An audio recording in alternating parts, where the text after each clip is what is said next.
Hello hello, salut à toi qui me regarde, je suis Christelle et bienvenue sur ma chaîne Koala d'Asie.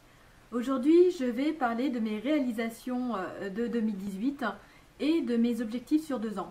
Mais avant d'aborder ce sujet, je t'invite à t'abonner sur ma chaîne pour suivre d'autres de mes vidéos. J'ai décidé que cette année allait être l'année de mes plus belles réalisations, que j'allais vraiment passer à la vitesse supérieure pour me réaliser complètement et donner du coup l'espoir aux gens de se réaliser complètement également et de créer des valeurs dans la société. J'étais auparavant une fille qui me dénigrait beaucoup et je ne voyais pas ma valeur et ce que je pouvais apporter dans ce monde. Et l'année dernière, j'ai pris la décision de faire un voyage en backpack et en solo pour quelques mois, histoire de me retrouver et de me prouver que j'étais capable de faire, selon moi à cette époque, l'irréalisable. Et ce projet, je l'ai réalisé en début d'année pendant plus de 3 mois dans 4 pays d'Asie du Sud-Est. Alors la Thaïlande du Nord, le Laos, le Vietnam et les Philippines. Je me suis vraiment découverte autrement, en une Christelle forte, aventurière, qui n'a pas peur d'aller vers les gens. Et justement, le but de ce voyage était non seulement à titre personnel, de me développer personnellement, mais aussi de rencontrer des locaux, car pour moi, les habitants sont l'âme d'un pays, avant les monuments. J'ai beaucoup aimé ces pays. Les habitants ont vraiment un état d'esprit. Ça se voit en fait l'héritage du bouddhisme dans ces pays-là. Ce côté pacifiste, ce côté souriant et bienveillant que tu rencontres surtout en Asie du Sud-Est. Par exemple, tu ne verras jamais d'embrouille ni de personnes qui râlent dans la rue. De façon générale, les gens sont tranquilles, même dans les bouchons ou dans les transports, quand ils sont serrés comme des sardines pendant des heures. Après, je ne dis pas que ces gens sont parfaits et sans vices, bien au contraire, mais c'est agréable d'avoir des sourires partout et de se sentir en sécurité.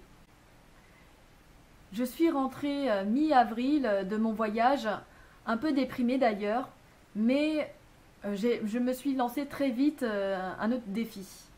Donc j'ai créé mon agence événementielle en juin pour les entreprises et les futurs mariés. J'ai commencé ma mission en tant que freelance dans une agence événementielle en septembre, mais très vite je me suis rendu compte que je retrouvais mon schéma que je déteste tant, métro boulot dodo, et du coup j'ai décidé d'arrêter. Là, je vais te parler de ma dernière réalisation en cours et de mes objectifs sur les 2 prochaines années. J'ai décidé de créer ma chaîne YouTube pour plusieurs raisons. La première est pour moi un moyen d'expression, de te partager mon histoire, mes expériences, qu'elles soient joyeuses ou douloureuses, un peu comme une sorte de thérapie. Et la deuxième raison, c'est que je veux fédérer des personnes qui ont le même état d'esprit, les mêmes valeurs que moi, qui veulent faire bouger les choses en créant des valeurs à leur échelle dans leur vie. Cette chaîne va me permettre aussi de me développer dans la prise de parole et la confiance en moi. Et enfin, d'ici 2 ans, je voudrais vivre de ma chaîne en tant qu'infopreneur dans le développement personnel, lié à la spiritualité, car je suis bouddhiste notamment et je suis une bénévole hyper engagée. Si j'arrive à vivre de ma chaîne, je pourrai dégager du temps pour orienter mon agence événementielle vers des projets humains et environnementaux qui me tiennent à cœur. Pour l'instant, je mets en stand-by mon agence événementielle pour l'orienter dans 2 ans vers ces projets-là. Car aujourd'hui, je suis bien consciente que ce sont des projets qui ne sont pas rentables et du coup, il me faut d'autres revenus alternatifs pour me consacrer complètement à ces projets-là. Mais dans tous les cas, je te remercie du fond du cœur de soutenir ma chaîne et j'espère que mes vidéos t'apporteront beaucoup dans ta vie. plus on est nombreux à s'éveiller à notre noble mission de vie, plus le monde sera meilleur. C'est tout pour aujourd'hui. Si tu as aimé ma vidéo, lâche un pouce bleu et je te retrouve dans une prochaine vidéo. Ciao!